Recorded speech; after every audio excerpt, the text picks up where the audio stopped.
There are mixed views that have been expressed by analysts ahead of the QAS numbers given challenges facing the South African economy. We are joined now in studio by Labour and Mining Analyst at Creative Voodoo Consulting, Mamokgethi Molopyane. Thank you so much for your time. In the context of high unemployment in South Africa, what are we expecting from the employment side of the quarterly survey? Well, to me, we're expecting quite depressing numbers, so to speak. I mean, I do not anticipate that there'll be growth or there'll be an improvement. When you look at the first quarter numbers that came out at the Quearterly Employment Statistics, by the way, I must emphasize that here we are looking at salaries paid to people, and not necessarily employment or unemployment trends, which is the Quearterly Labour Force Survey. So when you look at quarter one of 2023 compared to the last quarter of 2022, there was a significant decline in full-time employment compared to part-time. But also we are seeing that there was also a significant decrease in earnings, so in salaries paid in the quarter compared to the fourth quarter. What does that tell us about our economy? It says not only are we seeing a significant number of people who were once full-time employed losing their jobs, but also we are seeing that the precariousness of the work environment, where full-time jobs is giving way to part-time jobs, because in that quarter also we saw a number of part-time jobs increase. But that increase was significantly lower compared to the number of jobs that are lost in full-time. Equally so with the salaries, we are seeing that there was a significant decrease, obviously, in full-time salary because of what I had stated previously compared to part-time. So quarter one of the employment statistics really painted a bleak picture, so to speak, at the beginning of the year. We do not anticipate that there's going to be improvement, as fellow analysts have said, because of the conditions that are prevailing. More importantly, the performance has not returned to pre-pandemic level. In other words, we are seeing a steep decline, but also a worsening condition.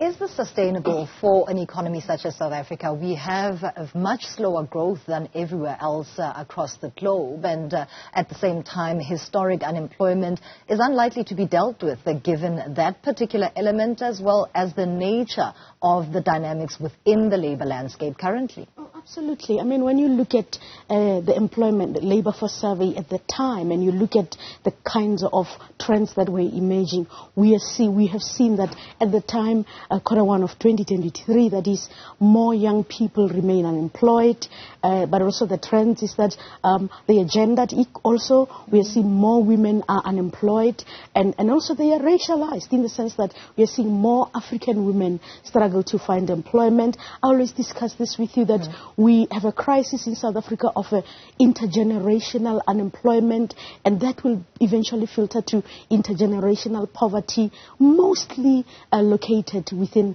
African women, and that is a crisis. But also we are seeing an intergenerational unemployment of people who at once were young people, but now they are not, have never been employed, and now we have young people who are not employed.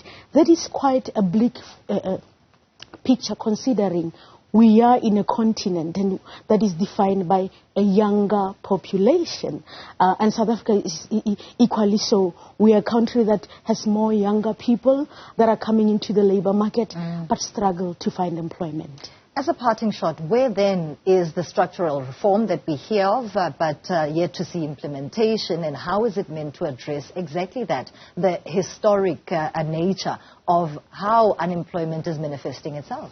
One of the key things I think we have failed to significantly change in South Africa is the education outcomes relative to what the companies are looking for out there. The mismatch that is often spoken about, in the sense that you'll have young graduates who have higher education qualifications but cannot find jobs because there's a complete disconnection between the qualifications they have, the kind of jobs that they have, and what the employer is looking for out there.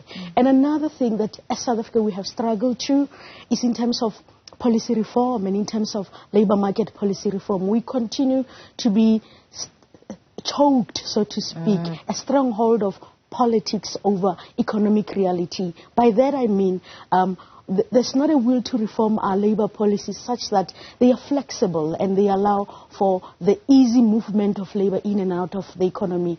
And that remains a challenge that we have yet to solve.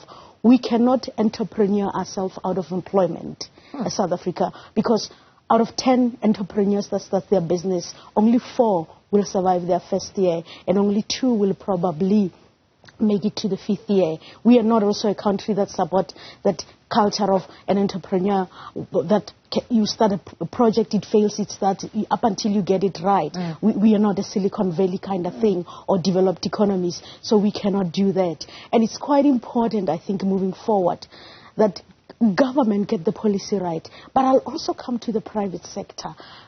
The private sector has been complacent enough. It has to bootstrap itself and create employment. It's obvious and it's a fact. Right now, the biggest employer in the country is the government. That's unsustainable. There is a reluctance on the private sector part to create employment. And I think that must be dealt with and significantly challenged moving forward. Thank you for your insights. That's Mamokgethi Molopyane, Labour and Mining Analyst at Creative Voodoo Consulting, adding to the analysis ahead of the quarterly employment statistics that are expected from Stats SA later today.